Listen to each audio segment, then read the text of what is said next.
Hey guys, if you like these stories, please like, subscribe, and share it with your friends and family. It really helps. Also, let me know in the comments where you're watching from. Thanks.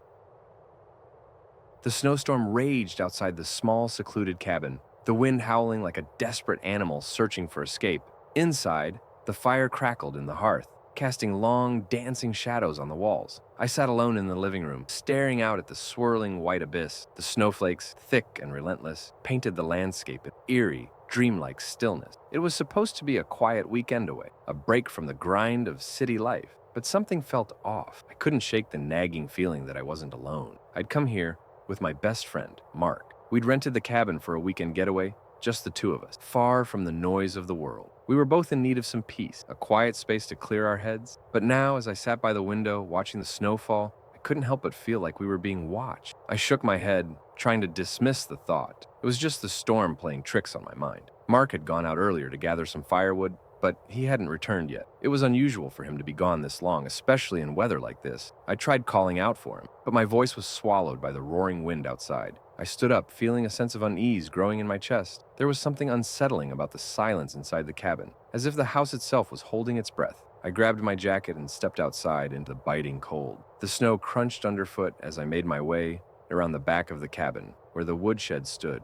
Mark's footprints were visible in the snow, leading toward the shed, but they stopped abruptly, no sign of him. I scanned the area, my breath fogging in the air, but there was no movement, just the endless white of the storm, swallowing everything in its path. My heart began to race, a sense of dread creeping over me. I called out his name again, but my voice was lost. Something felt wrong. I turned back toward the cabin, the eerie silence of the woods pressing in on me. That's when I noticed fresh tracks in the snow, leading away from the shed toward the forest. But they weren't Mark's. These tracks were different. The steps were far too large, the footprints deeper in the snow, as if something far heavier than a human had passed through. My pulse quickened. Against all logic, I followed the tracks, my feet sinking into the deep snow. The wind howled in my ears, drowning out all other sounds. The trees loomed like twisted sentinels, their branches heavy with snow, casting long, skeletal shadows on the ground. I could feel eyes on me, a sense of being watched, but when I turned to look,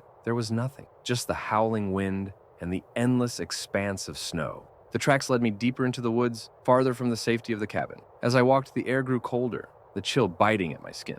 My breath came in visible puffs, but my body felt oddly warm, too warm. I wiped the sweat from my forehead, wondering if it was just the anxiety creeping in. But then I saw it. Through the trees, a faint glow, a flicker of light that shouldn't have been there, a fire, burning bright against the dark backdrop of the forest. I approached cautious, snow crunching beneath my feet, each step seeming to echo in the eerie silence. The light flickered again, casting strange shadows on the snow. I moved closer, drawn by an inexplicable force, and as I rounded a bend in the woods, I froze. There, standing in the middle of a small clearing, was an old shack. It was small and weathered, the wood dark and warped with age. The door was slightly ajar, a faint light spilling out from the crack. My heart skipped a beat as I recognized the place. It wasn't on any map. I had never seen it before, yet it felt disturbingly familiar, as if it had always been there, waiting for me. The door creaked open in the wind, and the light inside flickered again, casting strange, unsettling shadows. Across the snow, something stirred inside. I could feel it, the air growing heavier, thick with a sense of foreboding. My instincts screamed at me to turn around, to run back to the cabin and forget I'd ever seen this place. But my feet refused to move. I had to know what was inside. I stepped forward, the door creaking as I pushed it open. The inside of the shack was dim, lit only by a few candles flickering in the corners. The walls were lined with shelves filled with old, cracked bottles, their contents swirling with strange, dark liquid. And then I saw it. On the far wall, a large, dusty mirror. It was framed in ornate silver, the glass tarnished with age, but what caught my eye was the reflection. I wasn't alone. In the reflection, there was Mark, standing just behind me, his face twisted in a silent scream. But when I turned to look, he wasn't there. The space behind me was empty. The mirror, however, still showed him, trapped in its reflection, his eyes wide with terror. I stumbled backward, my heart racing my chest. The room spun around me, and I could feel the weight of the air pressing down, suffocating. A voice, soft and childlike, whispered from the corner of the room. "Help me." I whipped around, my eyes wide with fear, but there was no one there. The voice seemed to come from everywhere, echoing in the walls, in the air. I ran toward the door, desperate to escape, but as I reached for the handle, I froze. The reflection in the mirror had changed. Mark's face was now smiling, but it wasn't a smile of relief. It was a twisted, unnerving grin, his eyes empty, hollow, and then he spoke, his voice a low, guttural whisper that sent a chill down my spine. You shouldn't have come here. Suddenly, the room felt colder. The candles flickered out, plunging the shack into darkness. I bolted for the door, throwing it open, and stumbled out into the snow, gasping for breath. The world outside was just as it had been before. The storm raging, the snow falling in heavy sheets, but something had changed. The air was thick with an unnatural chill, and the forest around me seemed to close in, the trees bending inward as if watching. I turned, looking back toward the cabin, but the path I had walked to get here was gone. The snow had covered it, leaving no trace of my footsteps. I was lost. And then, in the distance, I saw something moving, a shadow, dark and indistinct, creeping toward me through the snow. It was Mark, or at least it looked like. But as it drew closer, I saw the truth. His face was pale, his eyes empty, a twisted version of himself, and his smile, the same one from the mirror, widened as he reached out for me. I screamed and turned to run, but the snow beneath my feet turned to ice, slipping away with each step. The shadows followed, growing closer, and the last thing I saw before everything went black was the reflection of myself in snow. I was smiling just like Mark, but it wasn't my smile, and I never woke up. The bitter cold of the January night clung to my skin as I trudged through the deep snow, my boots sinking with each step. The wind howled through the trees, carrying with it an eerie, whistling sound that made my skin crawl. I had been on my way to visit my sister, who lived in a small, isolated farmhouse on the outskirts of town. It was a place that felt cut off from the world, surrounded by miles of dense forest and fields that seemed to stretch on forever. The storm had come out of nowhere. What had started as a light dusting of snow had quickly escalated into a full-blown blizzard, the snow falling in thick, heavy sheets, making it nearly impossible to see anything more than a few feet in front of me. I should have turned back when the storm started, but I was already too far from home, and I couldn't shake the feeling that something wasn't right. I pulled my coat tighter around me, trying to shield myself from the biting wind, and pressed on. My sister's farmhouse should have been just ahead, but the storm made everything look the same, blurry, indistinct, and unnervingly silent. As I pushed through the snow, a strange noise caught my attention, a faint scraping sound, almost like something being dragged through the snow. I froze, listening. The wind carried the sound again, sharper this time. My heart skipped a beat. It was coming from somewhere up ahead. Cautiously, I began to move forward, my instincts telling me that I should turn around, that something was terribly wrong. But curiosity, or perhaps something darker, pushed me onward. The scraping sound continued, growing louder, closer. I rounded a bend in the path and stopped dead in my track. There, lying in the snow, was a figure. A man, or at least it looked like a man. His body twisted and contorted in a way that seemed unnatural. His hands were dragging something behind him, the scraping noise I had heard. I felt a shiver crawl up my spine as I stared at him. His face was obscured by the heavy snow that had piled up on him, but something about the way he moved, the unnatural jerking of his body, filled me with a sense of dread. I called out to him, my voice muffled by the storm, but he didn't respond. I took a step closer, then another, until I was standing just a few feet from him. That's when I saw it. His eyes. They were wide open, but they were blank, empty, as though he was staring at nothing. His mouth was slightly open, but no sound came. His body jerked again, and the scraping noise grew louder. I could feel my heart pounding in my chest, a cold sweat forming on the back of my neck. This wasn't right. Something was horribly wrong. Without thinking, I reached down and touched his shoulder, trying to turn him over. But the moment my hand made contact, the man suddenly twisted violently, his eyes snapping to mine. His mouth opened in a silent scream, and I stumbled backward, my breath catching in my throat. I didn't wait to see what happened next. My body reacted before my brain had time to process what I had just witnessed. I turned and ran, the snow crunching underfoot as I sprinted toward the farmhouse, my heart racing. The storm was even worse now, the wind howling louder, the snow falling thicker, but I didn't care. I had to get to my sister's house. I had to make sure she was safe. I didn't stop running until I saw the dim light of the farmhouse through the snow, barely visible through the blizzard. I reached the door and pounded on it with all my strength, my breath coming in ragged gasps. My sister opened the door, her face pale and confused. "Are you all right?" she asked, looking me up and down, as if she couldn't understand why I was so frantic. "There's something out there," said my voice trembling. "Someone, something." It was dragging itself through the snow. "You have to lock the door." She looked at me, her brow furrowed, but she stepped aside. I slammed the door behind, bolted shut, shaking my breath. "What are you talking?" "I don't know," I said, my eyes darting to the windows, my nerves on edge. "But something isn't right. There's something in the storm.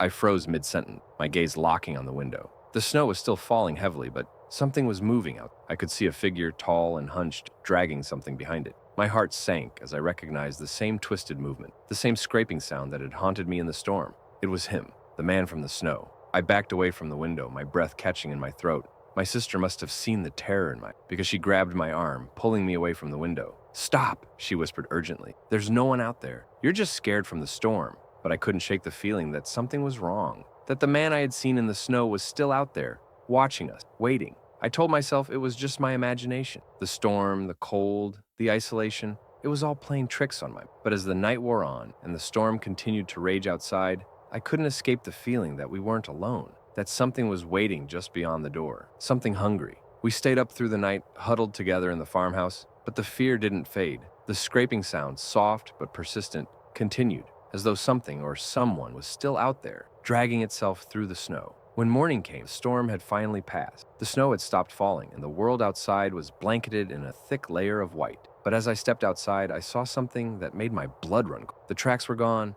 There was no sign of the twisted figure, no trace of the dragging man. The snow had erased everything, as if nothing had ever been there, but I knew better. I had seen him, and as I turned back toward the farmhouse, I felt a chill run down my spine. The scraping sound still echoed in my ears, a reminder that whatever I had encountered in the storm, it wasn't finished with. It was still out there, waiting, and I knew that it would never stop, because once something like that finds you, it never lets go.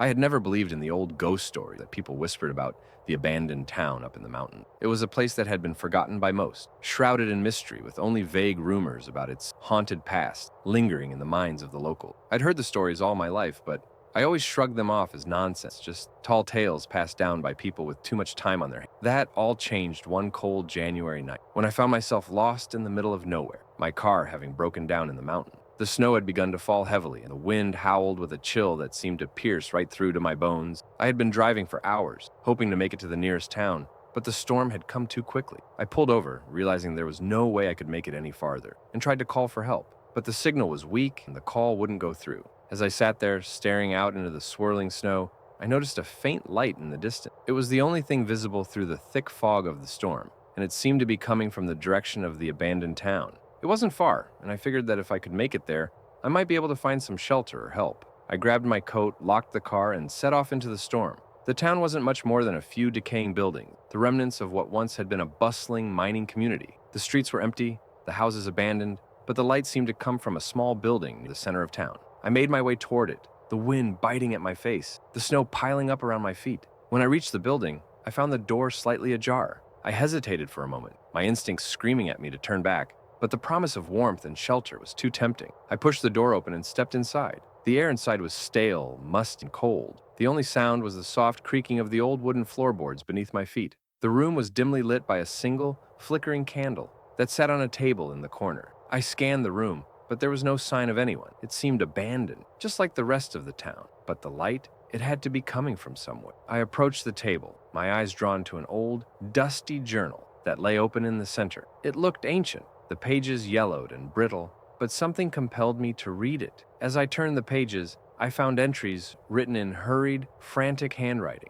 The words spoke of strange happenings in the town, disappearances, eerie sounds at night, and sightings of shadowy figures in the distance. The last entry, written just before the journal ended abruptly, mentioned a curse. The writer spoke of a spirit that haunted the town, a ghost that would take anyone who dared to stay too long. My heart pounded in my chest as I read those words. I looked around the room, my mind racing. Was this some kind of warning? Or was it just the ramblings of someone who had lost their mind? But before I could make sense of it, I heard a noise, a faint dragging sound from somewhere behind me. My breath caught in my throat as I slowly turned around. There, standing in the doorway, was a figure. At first, I thought it was just the shadows playing tricks on my eye. But the figure didn't move. It just stood there, watching me with empty eyes, its face obscured by a dark hood. I could barely make out the shape of its face, but I could feel its gaze drilling into me. "Who are you?" I asked, my voice trembling. But the figure didn't answer. It only took a slow, deliberate step forward. I backed away, my heart pounding in my chest. My mind screamed at me to run,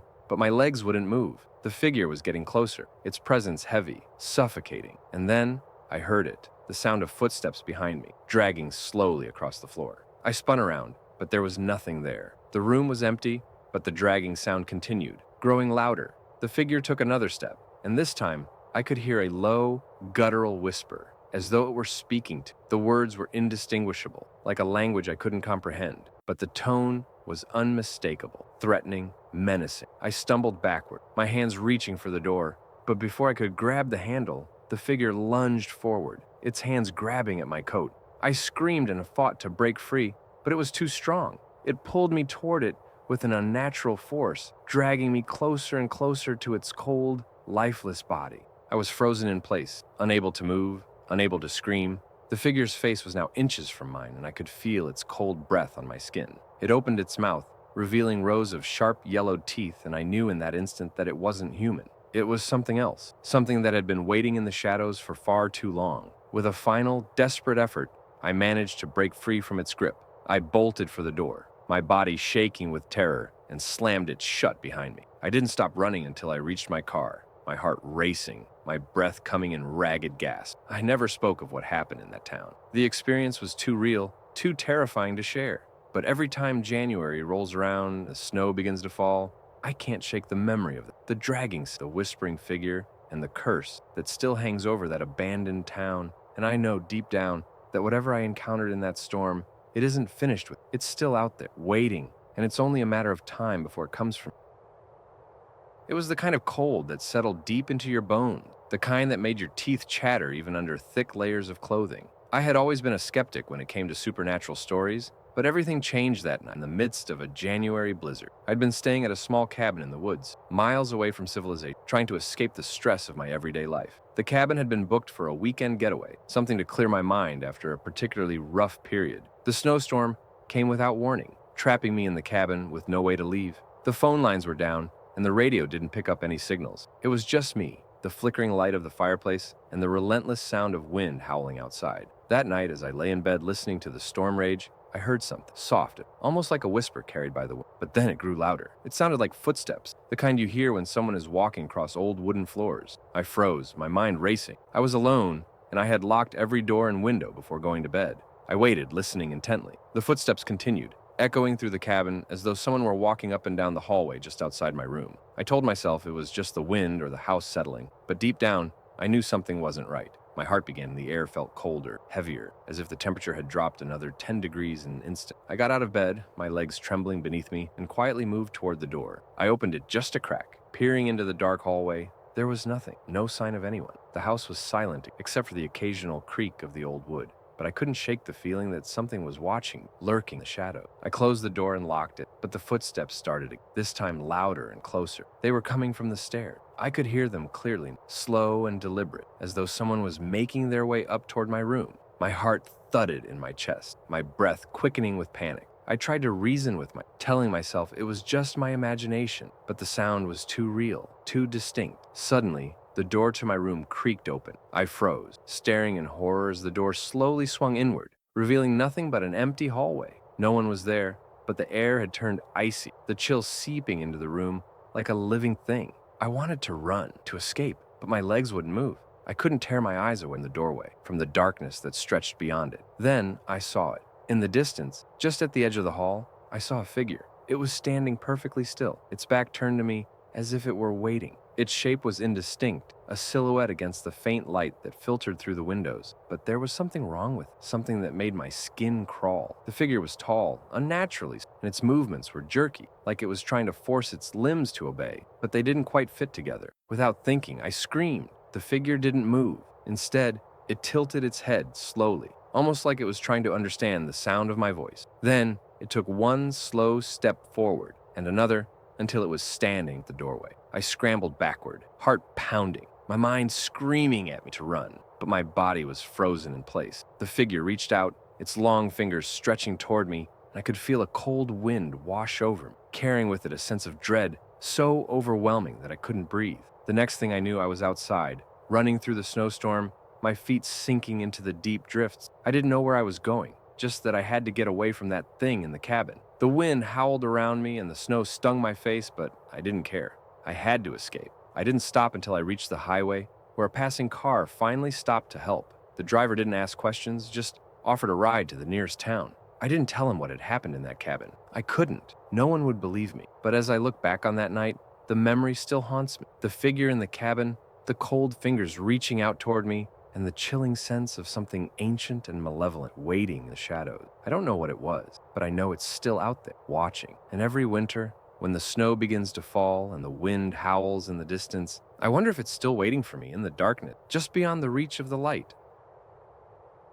It was a night just like any other, the kind that beckons you to sleep early with the warmth of a cozy bed, away from the cold, winter chill. But what awaited me that night, in the freezing air of January, would forever haunt my every thought. I had been living in a small, remote village on the outskirts of the city, tucked away in the mountain, where snowfalls in the winter months are as regular as clockwork. The peace and serenity of the place always felt like a welcome escape from the stress of my work in the city. I had rented a small, quaint house that sat alone on a patch of land, surrounded by dark, dense woods. It was an old house, a relic from an era long past, but it had a certain charm. The wooden beams creaked in the wind, and the fireplace crackled with warmth, creating a comforting atmosphere. But one night, everything changed. The storm hit out of nowhere. At first, a light dusting of snow, then rapidly escalating into a full-blown blizzard. Visibility outside dropped to almost nothing. I could hear the wind howling outside as if it were alive, battering the house with force. At first, I thought it was just another winter storm,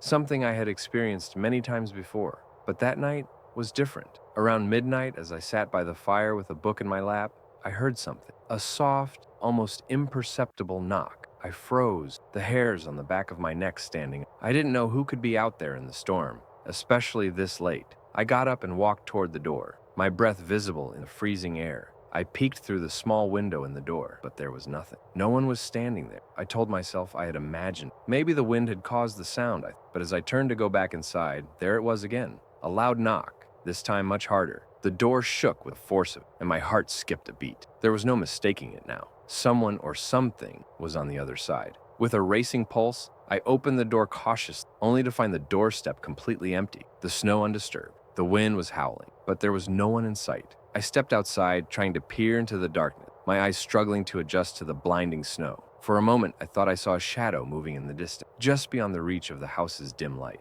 But when I blinked, it was gone. Shaken, I closed the door and bolted it shut, trying to convince myself that it was just a figment of my imagination. I returned to the warmth of the fire, but I couldn't shake the feeling of being watched. Every now and then, I thought I could hear soft whispers in the wind, like someone was calling my name. But when I stood up to check, no one was there. That's when the tapping began. It started softly, like the faint sound of a branch hitting the window, but it grew louder and more insistent, almost as if someone was trying to get in. The windows rattled, and I could hear scratching noises against the walls, like claws dragging down the old wood. My heart raced as I backed away from the windows, not daring to look outside again. I bolted every window and locked every door, but the sounds only grew worse. It was as if the house itself was alive, groaning and creaking in protest. The wind had died down, but the tapping continued, relentless and maddening. Then, I heard something that made my blood run cold. Footsteps, heavy, slow steps that echoed through the hallway outside. I could hear them growing closer, nearing my room. With trembling hands, I grabbed a flashlight and crept toward the door, praying that it was just the house settling. But when I opened the door, there was nothing. No footsteps, no person, but the air was thick with an unnatural chill. I could feel the temperature plummeting as though the warmth of the fire was being sucked away. That's when I saw it. A dark figure standing at the end of the hallway, its back to. The figure was impossibly tall, its limbs unnaturally long and thin.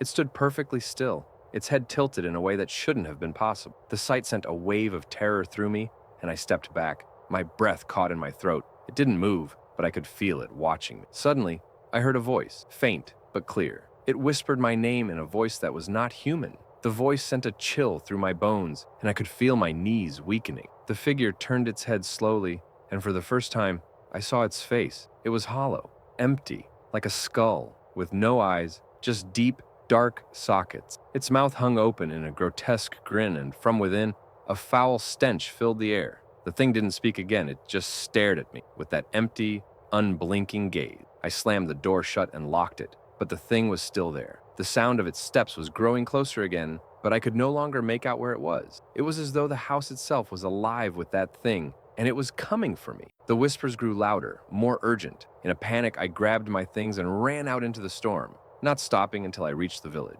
I collapsed into the arms of a stranger, my face pale and covered in snow. When I tried to speak, the words caught in my throat. No one believed me when I told them about the thing in the house, the dark figure that haunted. They said I had imagined it, that the storm had driven me to hallucinate. But I know what I saw. The house is still out there, abandoned now, just a shadow in the snow. I never went back. But every winter when the winds howl and the snow falls thick and fast, I wonder if that thing is still waiting, lurking just beyond the edge of the storm.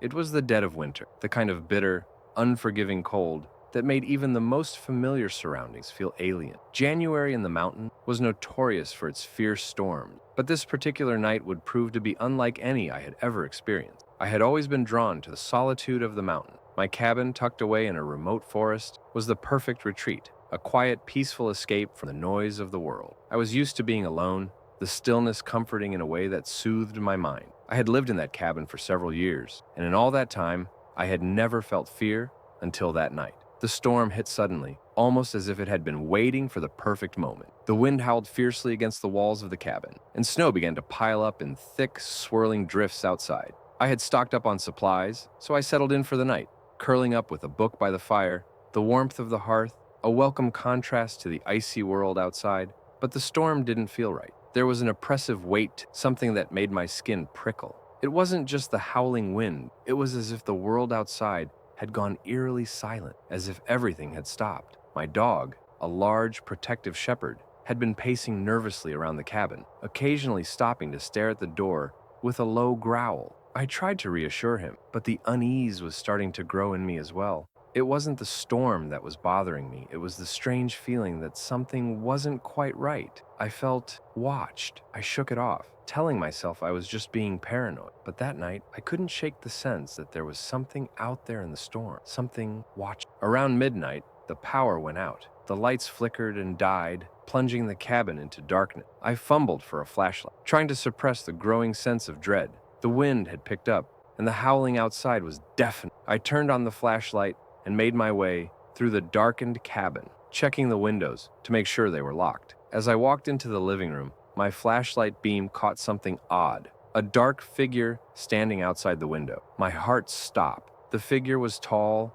impossibly thin, and completely still. I couldn't make out any features in Storm's glare, but I could feel its presence, cold, unnatural, and deeply unsettling. I backed away from the window, my mind racing. Who could be out there in this storm? The nearest neighbor was miles away, and there was no way anyone could have made it through the blizzard. But the figure outside the window didn't move. It just stood there, watching me. I called out, my voice trembling, but the figure didn't respond. It didn't even flinch. I could feel the terror creeping up my spine, my pulse quickening. What was it? I was about to retreat to the other room when I heard a soft knock, gentle, almost as if it were a whisper against the window. I froze. The knock came again, followed by another. I couldn't breathe. I stood there, staring at the figure, waiting for it to move, but it didn't. The knocking grew louder, more insistent, but still the figure remained unmoving. I had to get out of there. Panic overtook me, and I grabbed my phone, only to realize there was no signal. The storm had knocked out all communication. My thoughts spiraled out of control. The figure outside the window was no longer a person. It had become something else, something wrong, something that shouldn't be. I grabbed my dog and retreated to the basement, hoping the storm would pass, hoping the figure would disappear, but it didn't. I could hear it moving outside, pacing around the cabin, circling it like a predator. It was as though it knew I was there, knew exactly where I was hiding. I spent hours in the basement, every creak of the house sending my heart into overdrive. The wind had become almost deafening, and yet, in between the gusts, I could hear the sound of footsteps, slow, deliberate, and heavy, coming from above. The figure was inside the cabin. I couldn't stay hidden forever. The terror was suffocating, and I knew I had to face whatever was out there. I mustered every ounce of courage I had left and crept back upstairs, my dog by my side. The storm raged outside, and yet, inside the cabin, everything felt unnerving still. The figure was no longer outside the window. It was in the cabin, just beyond the living room. I could hear it moving, the sound of its footsteps unmistakable. It was getting closer. My breath caught in my throat as I stood frozen in place. Suddenly, there was a loud crash. The sound of breaking glass filled the air. The figure had shattered the window. I didn't wait for another moment. I grabbed the nearest object I could find, a heavy old lantern, and ran toward the door, determined to make it to the nearby woods. But before I could reach the door, I felt a cold, icy hand on my shoulder. I turned, and there it was, the thing that had been haunting me all night. Its face was hollow, like a skull, with black, empty eyes that seemed to pierce through me. Its mouth stretched into a grin, revealing sharp, jagged teeth. It whispered my name in a voice that sounded like the wind itself, chilling me to the core. With a surge of adrenaline, I wrenched myself away and ran into the storm, my heart pounding my chest. The figure didn't follow me, but I knew it was still out there, somewhere in the darkness. I didn't stop running until I reached the nearest town, where I finally found shelter. The storm passed by morning, and when I returned to the cabin, there was no sign of the figure. The windows were intact, the doors were locked, and everything seemed normal, but I knew what I had seen. I knew the thing in the storm was real, and it was waiting for me to return. I never went back to that cabin. It sits there now, abandoned, just a shadow in the snow. I can still hear the whispering wind calling my name, reminding me of the terror I faced that night. And every winter when the storms roll in, I wonder if that thing is still waiting for someone else to come along, to find its way into its grasp.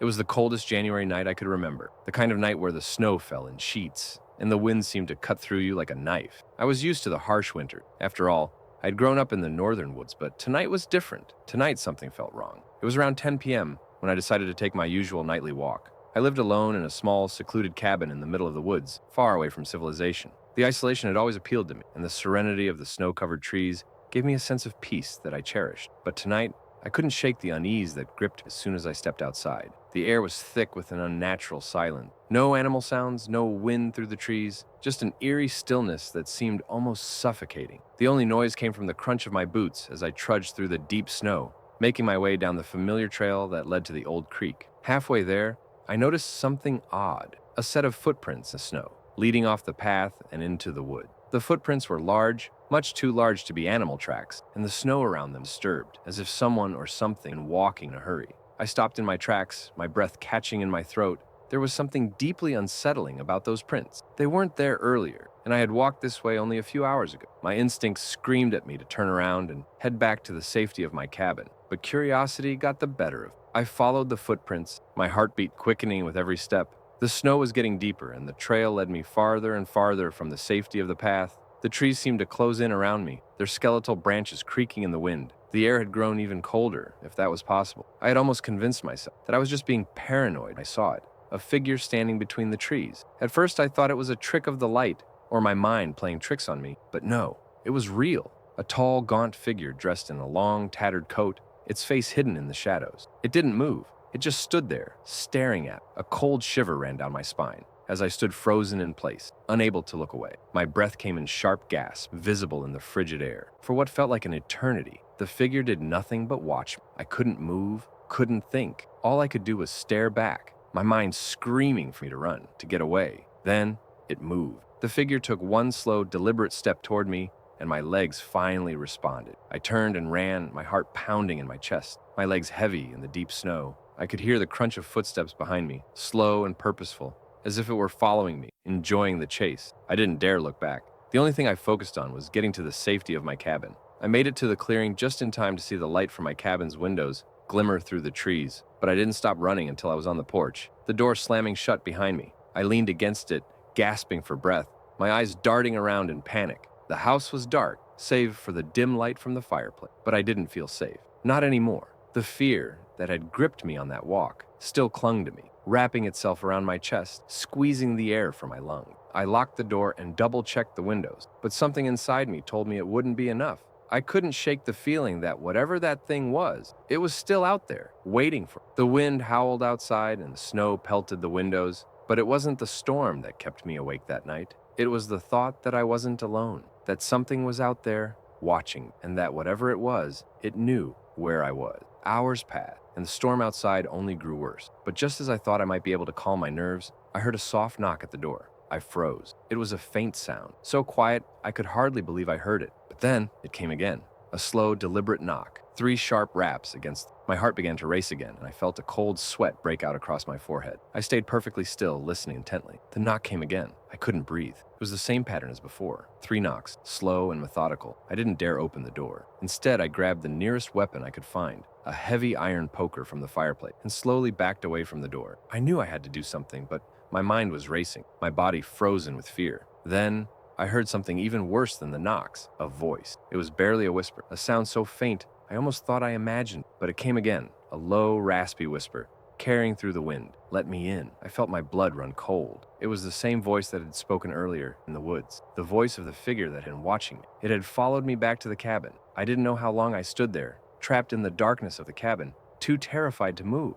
Every time I thought I might be able to escape, every time I thought the storm would be enough to keep me safe, I was reminded that whatever that thing was, it wasn't going to stop until it had me. The knocking grew louder, more urgent, and then the voice came again, clearer this time, unmistakable in its command. "Let me in!" I couldn't take it anymore. I bolted for the back door, knowing I couldn't stay in the cabin any longer. I had to get out. But just as I reached the door, I heard a loud crash behind me. I turned to see the front door splintering open, the figure stepping inside. It was no longer just standing there. It was moving, closing in on me with unnatural speed. Its face, if it could be called a face, was a twisted, hollow mass, eyes black as coal, a mouth twisted into a grotesque grin. I ran into the snow, feeling the cold bite at my skin, but I couldn't outrun it. It was behind me, always behind me. I ran through the blizzard, stumbling, falling, but each time I got back up, it was still there, chasing me, getting closer. The last thing I remember is the feeling of its cold hand on my shoulder, the whisper in my ear, "You should have let me." The storm raged on, but there was no sign of me, no footprints, no trace of my existence. I was swallowed by the night, lost to the woods forever. And to this day, no one dares venture into that stretch of forest. The storms are even worse now, and some say they can still hear the knocks on the door. 3 sharp raps, followed by a whisper that sends chills down your spine. "Let me in." The night was suffocatingly cold, and I could feel it creeping into the very bones of my body. January in the mountains was never kind, but this night felt different. The usual biting wind had died down, and a heavy, unsettling stillness had taken over the land. The kind of stillness that makes your skin prickle, makes you feel as though you're being watched by unseen eyes. I tried to shrug it off, telling myself it was just the weather playing tricks on me. I had rented a small cabin deep in the woods, looking for solitude, to escape the chaos of my everyday life. The isolation was supposed to be a welcome retreat, a time to reflect and relax, but as I sat near the flickering fireplace, something didn't feel right. The house, though cozy, had an air of abandonment about it. The wood creaked in places where it shouldn't, and there were strange noises that seemed to echo through the empty rooms, even though I was alone. I tried to ignore it. I had brought a book with me, and I buried myself in its pages, determined to push past my unease. But then came the knock. 3 sharp raps on the door, as though someone or something was waiting outside. I froze, my heart thumping in my chest. I wasn't expecting anyone. My nearest neighbor was miles away, and the only sound outside was the eerie hush of snow falling gently against the ground. I stood up slowly, my feet cold against the wooden floor, and moved toward the door. When I opened it, I saw nothing but the vast, empty stretch of snow, the darkness consuming everything beyond the cabin's doorstep. The wind had kicked up again, howling through the trees, but there was no one there. I stared out into the blackness, the hairs on the back of my neck rising. I shut the door quickly, telling myself it was just the wind playing tricks on me. But the knock came again. This time it was louder, more insistent. 3 raps that seemed to reverberate through the very walls of the cabin. I hesitated, my breath quickening. There was no mistaking. Someone was out there. My gut twisted with a primal fear that I couldn't ignore. I walked to the window, peering through the frosted glass, my eyes straining in the dim light to see any movement outside. But once again, there was no tracks in the snow, no figure lurking in the shadows, just the void of the night. Then the knock came again, and this time, it wasn't just at the door. It came from all directions, louder, faster, and more frantic. It seemed to move around the cabin, as if the source of the sound was circling me, closing in. My heart raced, and panic surged in my chest. The feeling of being watched was overwhelming. I bolted to the door, locked it, and ran to the kitchen, my mind racing. What was going on? Who could be out there? The power flickered, then went out entirely, plunging me into darkness. I fumbled for the flashlight in the drawer, my hands shaking uncontrollably. As I clicked it on, the beam of light swept over the walls, illuminating the strange symbols scratched into the wood. They were faint but unmistakable, carved deep into the grain as though by a desperate hand. The symbols seemed to pulse with an unnatural energy, their jagged lines throbbing in the beam of light. I couldn't look away. Something was wrong. Something ancient and evil was here, and I had no idea how to escape it. Then there was a thud at the window. I spun around, flashlight in hand, my breath coming in short gasps. There, outside the window, was a face so pale and distorted that I almost screamed. Its eyes were black as coal, hollow and empty, staring into my soul. The thing outside, if it could be called a thing, was grinning. Its mouth stretched wide, too wide, as if its face was unhinged, forcing a smile that wasn't right. I stumbled back, my mind racing. How had it gotten so close without me hearing it? How long had it been there, watching me? I turned and bolted for the back door, hoping to escape.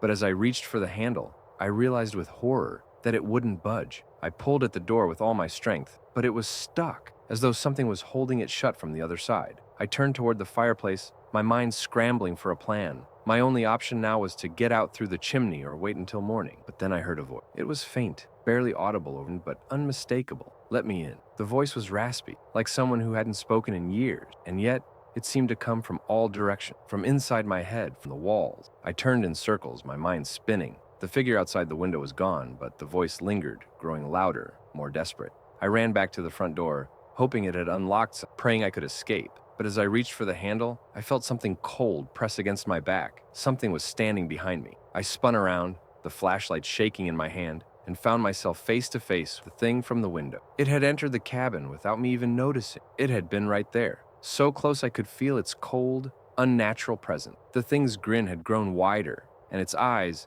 were now pools of black, empty darkness. "Let me in," it repeated, the words a command now, not a plea. The thing's breath came in wet, rattling gasps, its chest heaving with unnatural motion. I backed away, heart pounding, desperately searching for a way out. But the thing had cornered me. There was no escape. Its cold, skeletal hand reached out, and as it grabbed my wrist, a shock of icy terror surged through me, freezing me to the spot. It spoke again, its voice now a whisper in my ear. "You've let me in." And then, the lights flickered back on, but everything was different. The cabin had transformed. The once warm, familiar space now felt alien, warped, twisted. The air was thick with a malevolent force that choked the life out. I could no longer see the woods outside. Instead, there was nothing but endless darkness. I tried to scream, but no sound came. The thing's grip tightened, pulling me closer.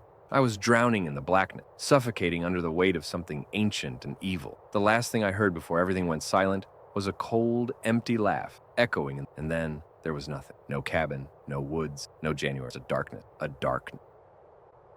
It had been a long week, and I was more than ready to escape from the pressures of work and the constant hum of city life. I decided to take a solo trip to a secluded cabin in the mountain, a place I had found online that promised to be peaceful, quiet, and far from civilization. What I didn't know was that this cabin had a history, one that I would only learn too late. The weather was typical for January, bitterly cold, with a light snow falling from the sky, dusting everything in a layer of pristine white. As I drove up the winding mountain roads, I couldn't help but admire the view. The stillness of the world around me was comforting, like being wrapped in a thick, silent blanket. It felt as though I was the only person alive in this frozen landscape. When I arrived at the cabin, it was more isolated than I had expected. The nearest neighbor was miles away, and the trees surrounding the cabin stood like silent sentinels, their bare branches reaching toward the gray sky. The cabin itself was small but well-maintained, with a stone chimney curling smoke into the air. It seemed like the perfect place to unwind and clear my mind. As night fell, the silence grew even more pronounced. The wind picked up,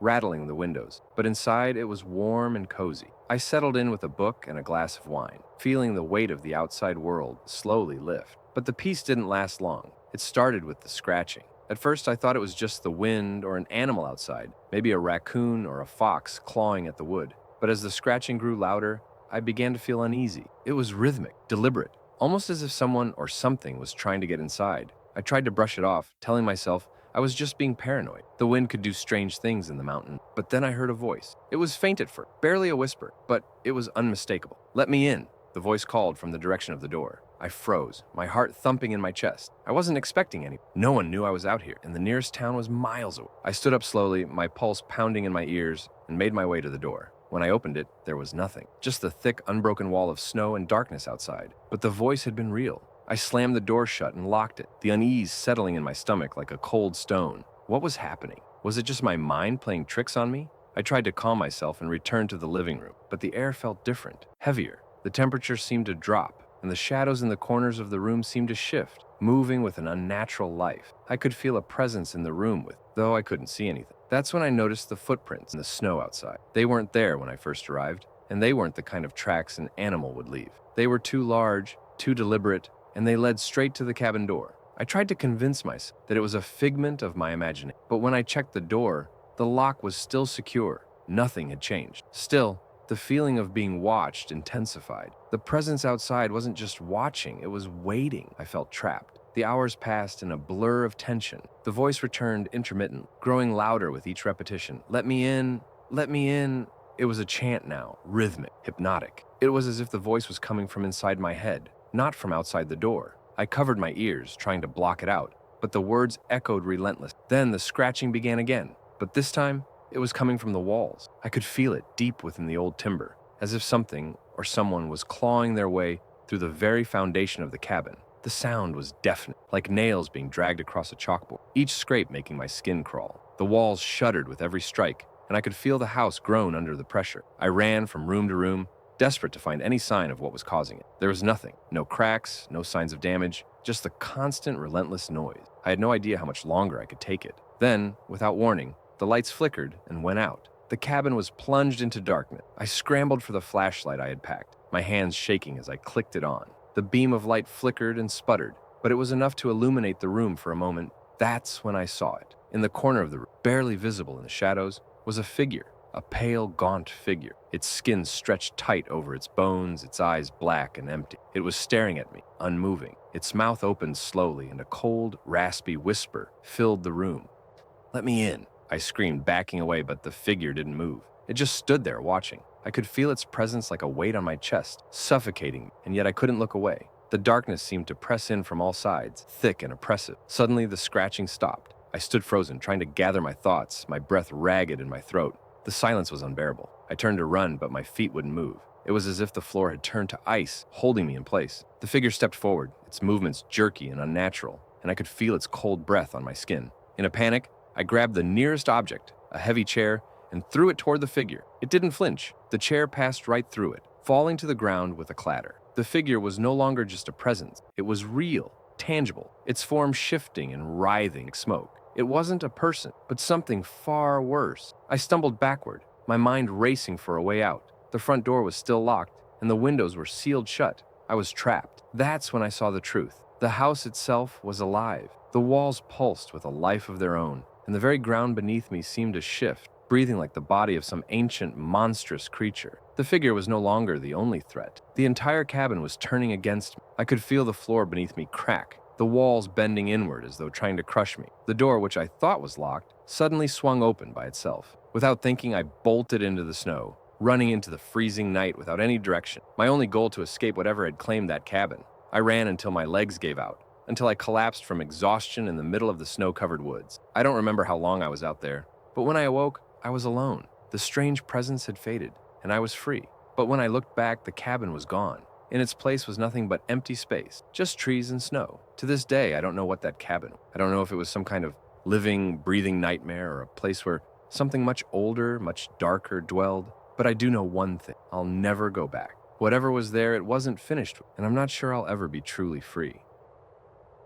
The small, seemingly insignificant town of Braddock had always been a place where nothing exciting ever happened. Its residents were quiet, content to live their lives in familiar rhythms of the season. The townspeople spoke in whispers about an old legend, a story that had been passed down for generations, a tale so chilling that it was usually dismissed as folklore. But for me, the night I spent in Braddock would forever shatter my belief that some things were just stories. It was January, the dead of winter, the kind of cold that seeps deep into your bones and refuses to let go. I was traveling on business and had to make a last-minute detour through Braddock. My GPS had malfunctioned, and the nearest place for me to stay was an old inn on the outskirts of town. The innkeeper, a thin woman with dark circles under her eyes, had welcomed me in with a knowing smile. "There's a storm coming, it's low, and best to stay the night." I had no choice. The wind howled outside and the snow began to fall heavily, transforming the town into a landscape of frozen silence. The inn was quiet, almost unnervingly. The creaky floorboards and dimly lit hallways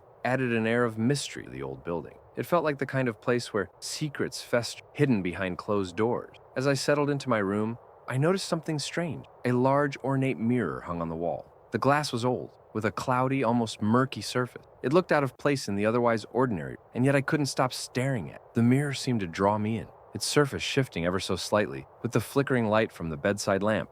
It felt wrong, but I dismissed the feeling, telling myself it was just the isolation and the storm playing tricks on my mind. That night, I woke up in the middle of the night to a faint sound, something I couldn't quite place. It was a whispering, barely audible at first, but it grew louder, more insistent. The air in the room had become thick, suffocating. I turned to look at the mirror. The reflection was no longer mine. Instead, there was something else, a figure, blurry at first, but slowly taking shape. It was a woman dressed in old-fashioned clothes, her long black hair cascading down her back. Her eyes, however, were what held me in place. They were black, pitch black, with no whites, like dark, endless void. She was staring directly at me, her lips moving, mouthing words I couldn't hear. I tried to scream, but no sound came from my mouth. My body was frozen as if something invisible was holding me in place. The woman's expression shifted, She smiled, a smile that was far too wide, too unnatural. Then, slowly, she raised her hand and pointed toward the door. I couldn't move, couldn't speak,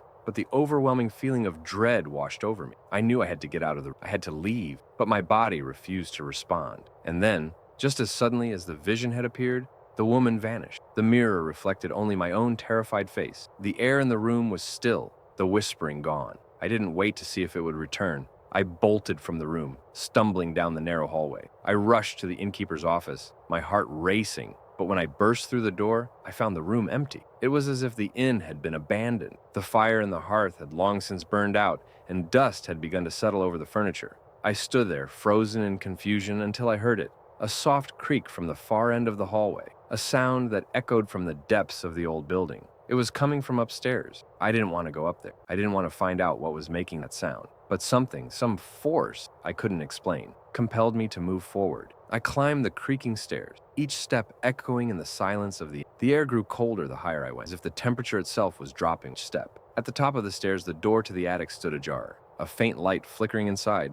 I hesitated, the weight of dread pressing down on me, but I couldn't turn back. I stepped inside. The attic was filled with old, forgotten furniture, sheets draped over dusty chairs and tables. But what caught my attention was the large chest sitting in the far corner of the room. The chest was old, its surface carved with strange symbols I couldn't understand. A thick, heavy lock secured it, but something inside rattled as if it were alive. I moved closer, drawn toward it, and that's when I heard her voice, soft at first, a whisper, like the wind through the trees. "Let me out." I stumbled back, my breath catching in my throat. The voice was unmistakable. It was the woman from the mirror. Suddenly, the chest flew open with a violent crash. I could feel the temperature plummet as the room darkened, the flickering light growing dimmer. And then, she was there. The woman from the mirror, her eyes black and empty, her smile stretched wide across her face. "You shouldn't have come here," she said, her voice now a low, guttural growl. "You've awakened." I tried to run, but the door slammed shut in front of me. The walls seemed to close in, the very air pressing against me. I was trapped. Her presence filled the room, suffocating, like a living shadow.